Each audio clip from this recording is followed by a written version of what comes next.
Banyak orang sekarang ngaku cucunya Wali Songo.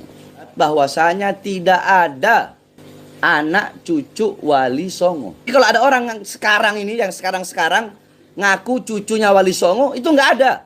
Sekalipun ada dari pihak ibu, bukan dari pihak abah. Kalau dari pihak ibu terputus. Wali Songonya para habaib. Ini menurut para ahli nasab. Hampir 500 tahun generasinya lenyap. Kenapa Wali Songo sekarang ribut dengan Mbak Alawi? Nah, apakah betul Wali Songo itu nggak punya keturunan? Keturunannya sekarang jumlahnya jutaan di Indonesia, ribuan bahkan jutaan. Ingat, masa lalu kita tuh yang melawan Belanda itu bukan tentara, yang lawan ini pondok-pondok pesantren itu. Tuh, kata siapa Wali Songo nggak ada punya keturunan? Keturunannya banyak sekali, bahkan juta.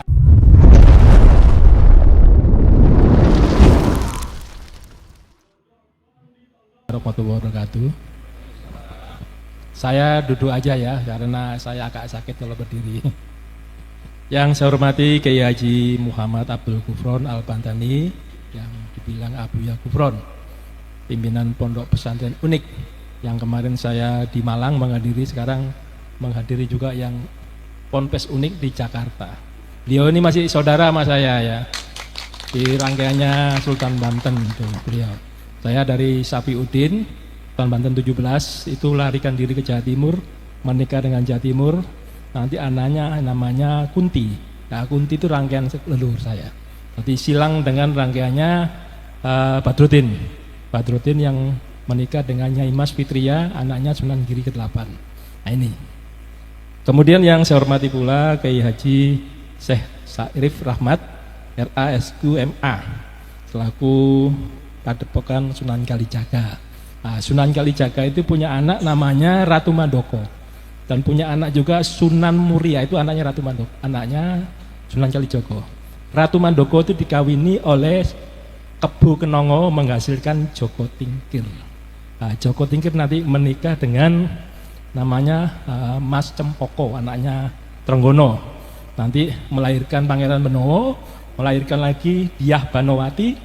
Dia Marwati nanti menikah silang dengan Sedo Kepiak, atau dibilang Mas Jolang, atau Sultan Agung Hanyokrowati, nanti melahirkan anak Sultan Agung Hanyokrokusumo. Itu rangkaiannya keraton-keraton Jawa Tengah. Berarti saudara juga.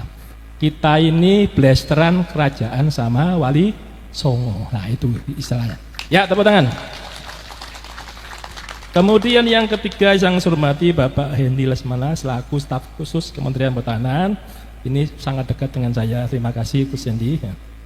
Kemudian saya hormati pula sini Irjen Polisi Rahmat Nur Wahid. Ada di sini?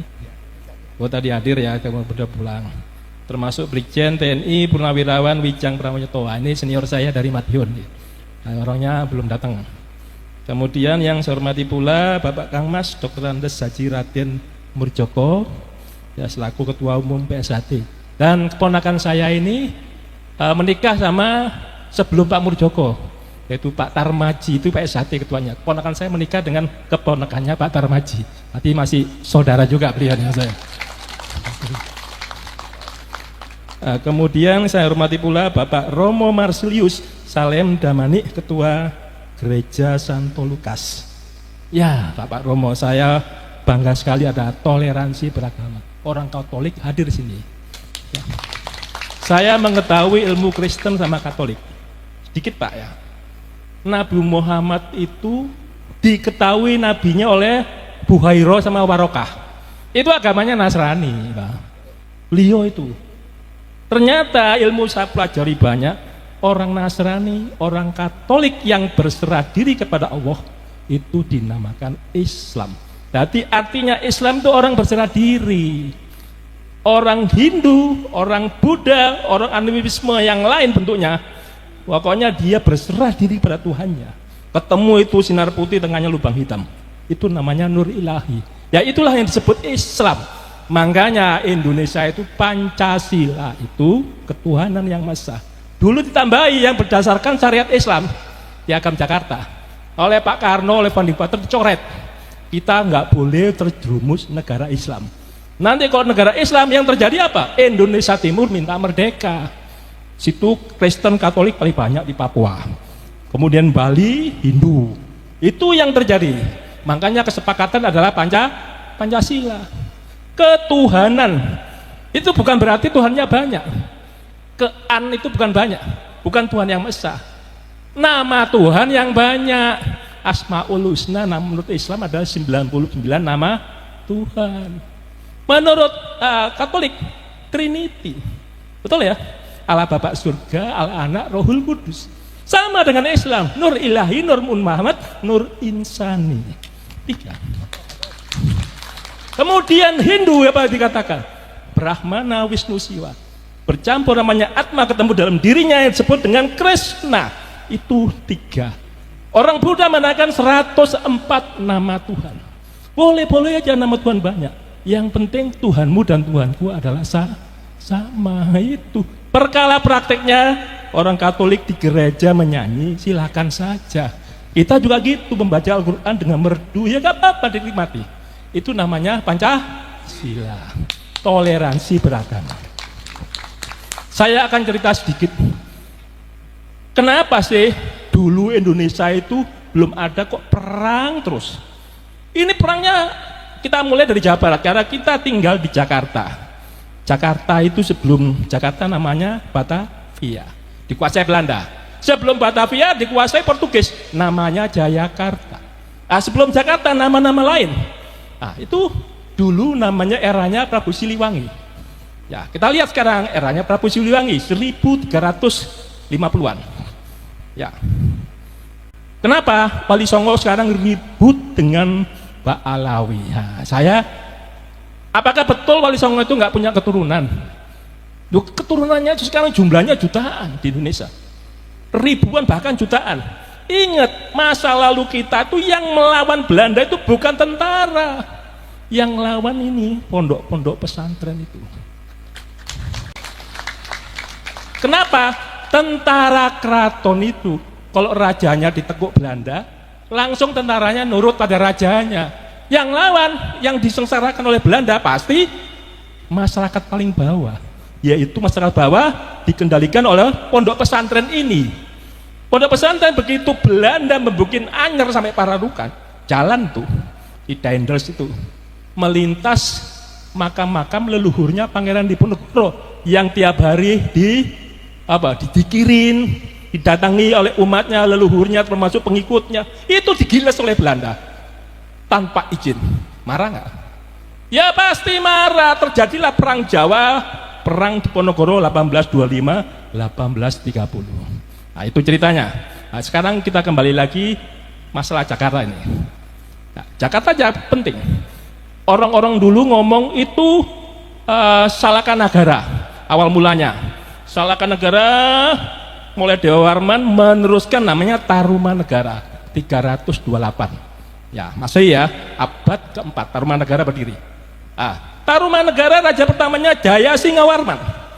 Jaya Warman menurunkan Dharmaraya Warman. Dharmaraya Warman menurunkan Purnawarman. Istrinya orang Kutai. Ya, Kutai berarti bersatu sama Jawa Barat. Ini saya ngomong Jawa Barat. Saya belum cerita Wali Songo ya, baru Purnawarman. Purnawarman nanti menelurkan lagi anak-anaknya. Semuanya Warman semua namanya.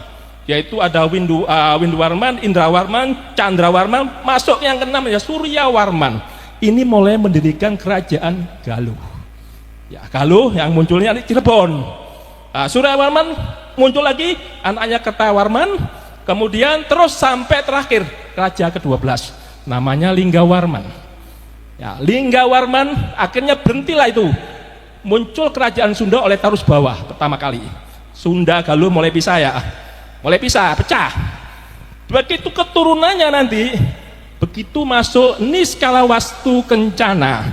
Ini belum Prabu Siliwangi. Niskalawastu Kencana ini mulai eranya dia itu eranya Raden Wijaya. Raja Wijaya di mana tuh? Mojopahit. Mulai terjadilah Sunda dan Jawa Timur perang bubat. Dewi Pitaloka bunuh diri akhirnya.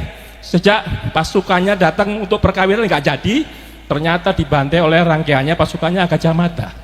Sehingga saat itu Sebenarnya itu perkawinan silang itu menyatukan Jawa Barat, Jawa Timur, tetapi tidak mau bersatu gara-gara peristiwa Perang Bubat.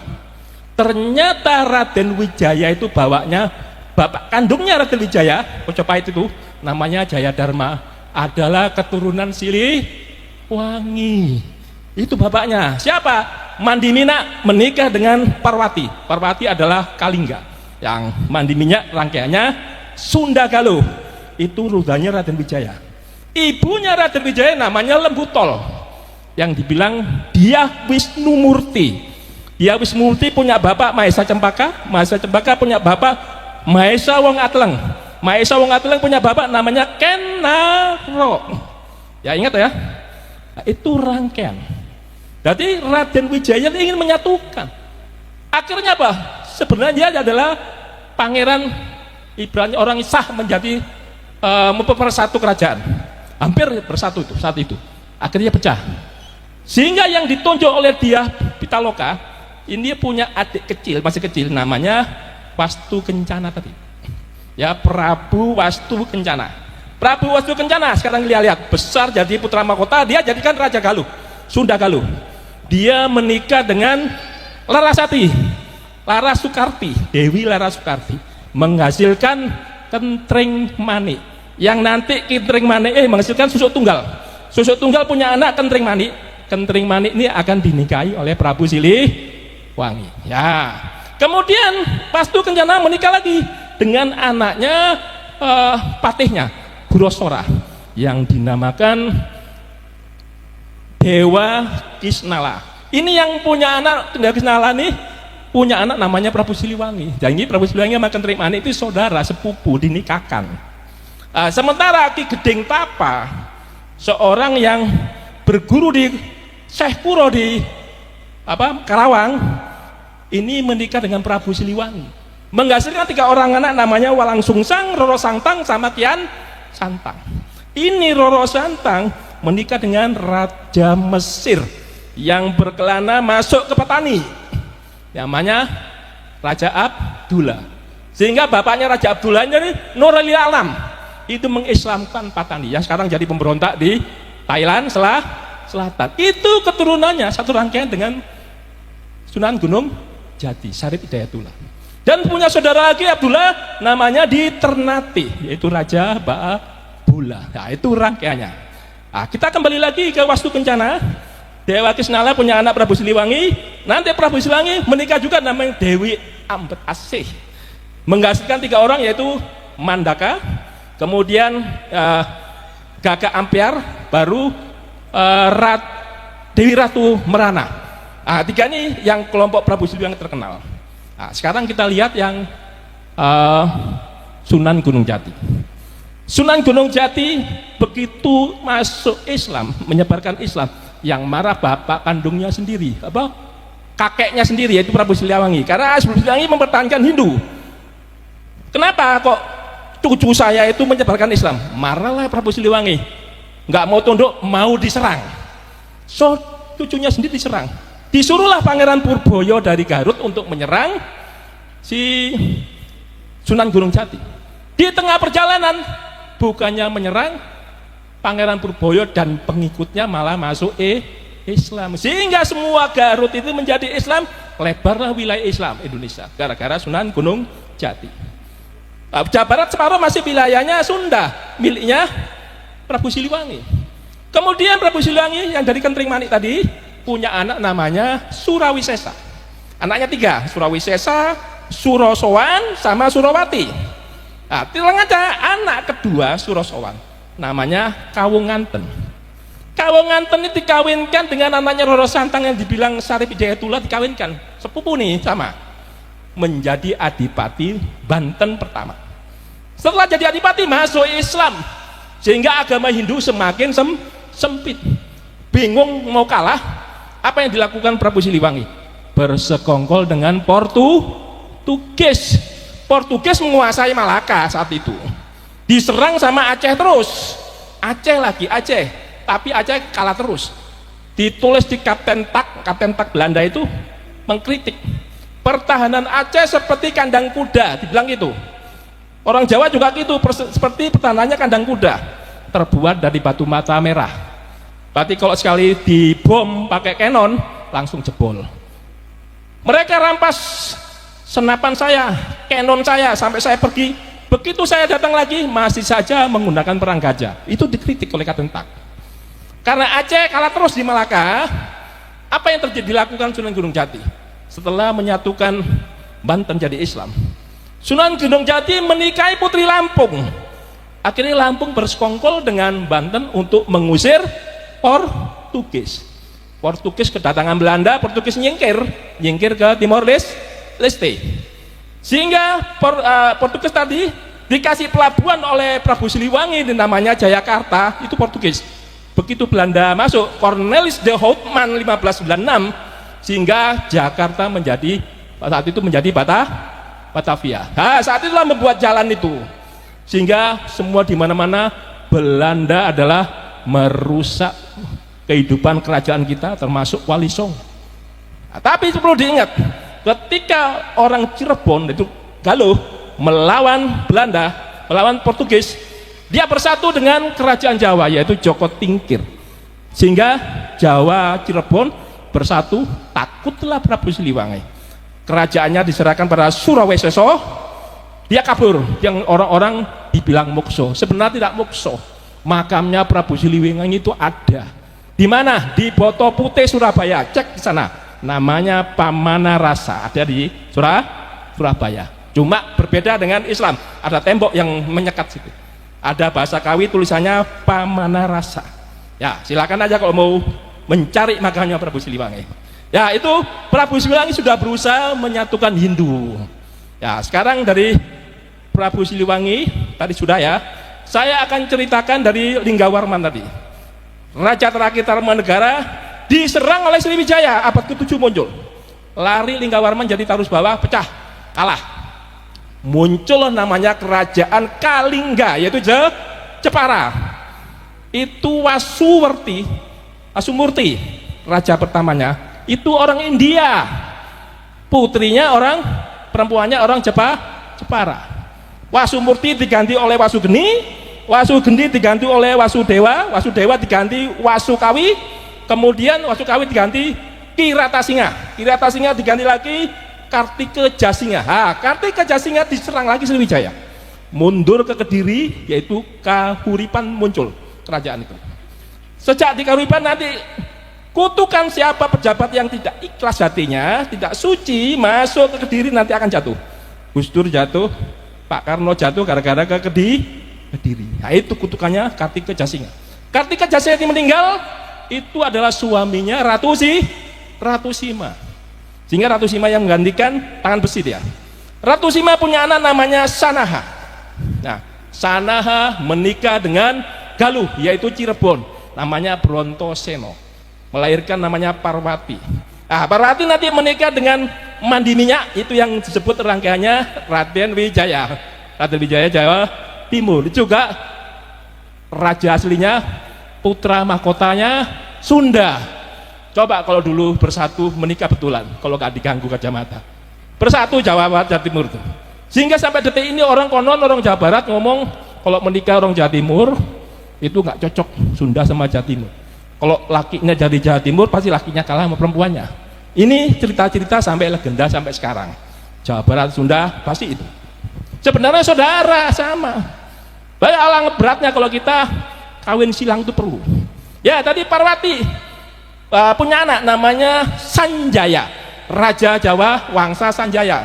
Sanjaya diganti Panunggalan diganti Panungkarun, Parung diganti Garung terakhir ya, Garung era Wangsa Sanjaya.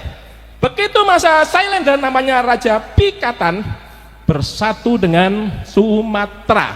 Kenapa? Pikatan menikah dengan Pramudawardhani, adik kandungnya Balaputra Dewa. Itu semua dua orang itu anaknya Sailendra bersatu. Makanya persatuan Pancasila itu tak gampang. Sudah dari leluhur kita itu ingin bersatu terus. Sejak Pikatan itu berdiri namanya Borobudur, Bukti Hindu Buddha, Bhinneka Tunggal Ika Dharma Mangruwa. Walaupun berbeda-beda agama, tetapi tetap satu. Sekarang Dharma Mangruaya dibuang mengikuti Pancasila sekarang, bukan mengikuti Piagam Jakarta ada berdasarkan syariat Islam. Jadi Pancasila betul, Dharma Mangruaya dibuang, walaupun berbeda agama, etnis, suku dan sebagainya, itu menjadi satu Bhinneka Tunggal Ika. Dharma Mangruaya dipakai. Kalau dipakai bahayanya pada orang Maluku mengatakan kita ini bangsa Alipuru, bukan bangsa Jawa, mereka separatis. Orang Papua mengatakan kita bangsa Melanesia, Papua separatis. Bangsa Aceh, Arab, Eropa, Cina, Hindi, itu Aceh. Kita bukan Jawa, Jawa usir aja. Itu yang terjadi di seluruh perbatasan Indonesia. Makanya Dharma Mangruanya dibuang jadi Bhinneka Tunggal Ika. Itu ceritanya. Kemudian kita lihat lagi Pikatan. Pikatan diganti Kayuwangi, Kayuwangi diganti Wawa, Wawa diganti Belaksa, Belaksa diganti Tulodong. Itu Wangsa Sai Endra. Tulodong dikudeta oleh patihnya yang bernama Empu Sendok. Empu Sendok bukan keturunan Sriwijaya, makanya terjadi peperangan. Menanglah Empu Sendok. Disebut Wangsa Isana karenanya anaknya Empu Sendok namanya Sri Makuta Sri Esana, dinamain Sri Esana. Sri Esana punya anak dua, yaitu Dharma Wangsa sama Mahendrata. Mahendrata dikawinin Raja Udayana Bali, menghasilkan Airlangga. Airlangga menikah dengan putrinya Dharma Wangsa, melahirkan Dewi Kilisuci yang tidak mau menikah. Orang Raja Airlangga itu raja kok, masa putrinya nggak mau menikah? Kalau nggak menikah nggak punya keturunan, nanti penggantinya dia siapa? Bingung. Akhirnya Airlangga mengambil selir. Ketika itu ada pemberontakan Biak Lodong dari Tulungagung, itu keturunannya Sailendra, keturunan Tulodong itu. Akhirnya Airlangga menikah dengan keturunan Sriwijaya. Setelah menikah dengan Selir Sriwijaya, anaknya dua, Mapanji Gerasakan sama Sri Samarawijaya. Mapanji Gerasakan dua-duanya anaknya Airlangga tuh kepingin jadi raja dua-duanya, Raja Jawa Utara, Raja Jawa Selatan. Ya, yang dinamakan Jenggolo dan Panjalu. Yang saat ini masih gantian Presiden Indonesia. Ya, contohnya Pak Karno, Pakubuwono, keturunannya siapa itu? Keturunannya Pakubuwono, Mataram II adalah Panjalu. Hindia gitu. Diganti Pak Harto, ternyata Ibu Tin. Butin ada Mataram 1, ada Mataram 2. Paling kuatnya dia Mataram 1. Butin dari Lirboyo Kediri. Jadi dari Jenggolo. Itu bergantian terus Indonesia. Mataram 1, Mataram 2. Mataram 1, Mataram 2. Selalu. Ya, aku cerita lagi nanti Mapanji Gerasakan sama Sri Samarawijaya punya cucu namanya Kirana, satunya Wajat Rawah. Perang terus dia. Sama-sama keturunan Airlangga, sama-sama Sriwijaya, sama-sama rangkaiannya Empu Sendok. Saudara kan? Kok terjadi perang? Rebutan kekuasaan. Akhirnya dimenangkan oleh Wajat Rawa yang menghasilkan anak. Wajat Rawa menikah dengan keturunannya Sri Samarawijaya, menghasilkan Kameswara I. Kameswara I digantikan Joyoboyo, Joyoboyo digantikan Koncadipa, Koncadipa digantikan Sarmawaro I, Sarmawaro I diganti Kameswara II, terakhir menjadi Kertajaya 1222. Kertajaya ini dihancurkan oleh Kenarok Panjalu, Kertajaya Jenggolo. Jadi Jenggolonya kalah, Panjalu menang. Kenarok ini menggulingkan Tunggul Metung. Setelah kekuasaan ditusuk oleh Anusapati. Anusapati dibunuh Tojoyo, anaknya Kenarok. Tojoyo dibunuh Ronggowuni yang dibilang Wisnuwardana. Begitu anaknya Maesa Wong Teleng, Maesa Cepaka nggak dibunuh karena ibunya sama Kendedes. Sudah berhenti. 7 orang yang mati itu sudah selesai. Sehingga yang perlu kita ketahui, Aryo Wirorojo Madura, ahli strateginya Raden Wijaya itu ternyata saudaranya Ronggowuni. Apa yang terjadi? Maesa Cempaka punya anak dia Wisnumerti yang dibilang orang lembut tol, itu ibunya Raden Wijaya, bapaknya Raden Wijaya Jayadharma dari Sunda. Berarti 2 raja nih. Raden Wijaya mendirikan kerajaan Mojopahit setelah menikahi anaknya Kertanegara, yaitu Gayatri. Aku cerita banyak ya, gak apa-apa ya. Dari situ kita tahu Raden Wijaya itu Panjalu. Setelah menggulingkan Jayakatwang, Jayakatwang adalah Kediri. Jayakatwang dendam sama Kertanegara. dia dari Kediri memulainya jadi raja lagi. Menjadi raja betul, keturunannya Kertajaya tadi 1222. Jaya Katang punya anak, wah Jaya Sabah, Sastra Jaya, namanya Ada Raja yang terakhir. Ada Raja menikah dengan anaknya Kertanegara. Kenapa dinikahkan? Supaya bersatu. Ternyata tidak bersatu. Jaya Katang masih membantai Kertanegara. Jaya Katang nanti dihukum oleh Raden Wijaya menggunakan tentara Tartar yang Mengki telinganya dipotong oleh Kertanegara. Tartarnya marah, aku belekan itu, mengirim 1 batalion Sibi, Ikimese sama Mengki. Nah ini 3 orang, satu kompi Cina, 2 kompi Mongolia. Nah, ditipu setelah masuk ke hutan. Mereka setelah menang di Jaya Katang ya, masuk hutan dikasih hadiah tapi nggak bawa senjata. Di daerah Mojo dibantai oleh pasukannya Raden Wijaya, mati habis, mereka lari, sehingga berdirilah Mojopahit pertama namanya Raden Wijaya. Raden Wijaya diganti oleh Jaya Negara dari Selir. Jaya Negara diganti Tribhuwana Tunggadiri Pepegi. Tribhuwana Pepegi diganti lagi sama namanya Hayam Wuruk. Nah, eranya Hayam Wuruk, Kecamatan Tinggi bersatu, seluruh kerajaan disatukan sama si Hayam Wuruk. Sayangnya tadi Prinsipal Diriah Pitaloka itu kejadian sama Sunda. Nah, kemudian dia punya anak namanya Suhita. Suhita nanti anaknya Suhita ini perang lagi, yaitu Kusumawardhani rebutan tata sama Brewirabumi. Brewirabumi keturunannya Hayam Wuruk, Kusumawardhani keturunannya Suhita sama. Tapi perang Parekrek itu dimenangkan Kusumawardhani. Kusumawardhani menikah dengan Wikramawardhana. Nah, nanti diganti oleh Kertawijaya. Nah, Kertawijaya ini ingat, itu kakak kandungnya Suhita, kakak kandungnya Kusumawardhani. Kertawijaya itu membagi kekuasaan 3 orang, anaknya 3 kepingin jadi raja semua gantian, 2 tahun. Jadi mulai Gerindra-Warasa sampai ke Prabawa itu 2 tahun apa dibilang orang Pandan Alas terakhir.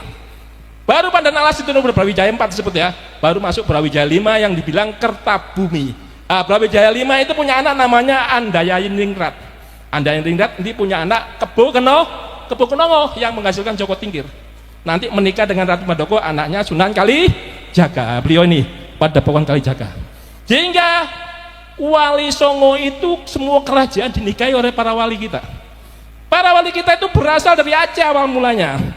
Jalaluddin Akbar, anak Jalaluddin ini menikahi orang Aceh, saya tidak tahu namanya. Yang tahu yang jelas Samudra Pasai itu raja pertamanya Malikul Saleh dari Kayu, menikahi putri Perlak, mendirikan kerajaan Samudra Pasai.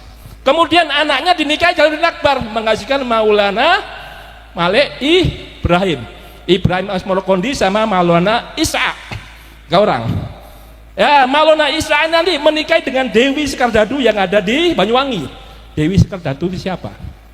Bapaknya Pangeran Sembuyu, bapaknya lagi Brewirabumi keturunan Hayam Wuruk. Berarti kalau siapa yang keturunan Sunan Giri, pasti keturunan Hayam Wuruk.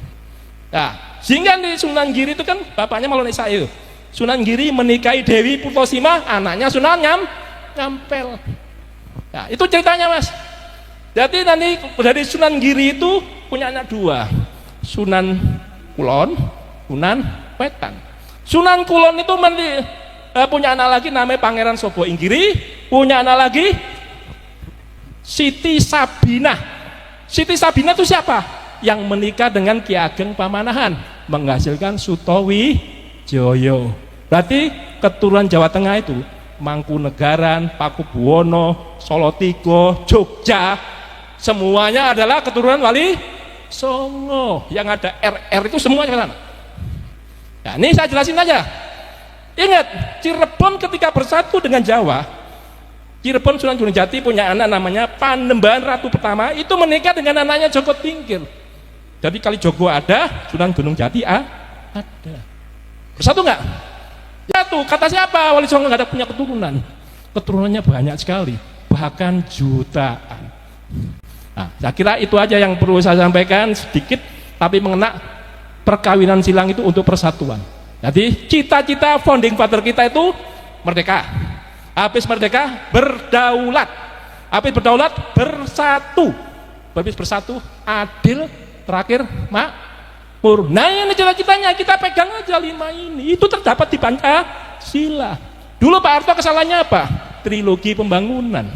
Kebalik, berarti bukan pemerataan dulu, pertumbuhan ekonomi baru stabilitas, keliru. Harusnya stabilitas dulu, pertumbuhan, pemerataan pembangunan, baru pertumbuhan ekonomi. Itu kebalik, akhirnya jadi rusak, hingga terjadilah banyak ribut-ribut dijatuhkan. Nah, saya kira itu aja yang perlu sampaikan, nanti kita bisa ngomong selanjutnya. Assalamualaikum warahmatullahi wabarakatuh.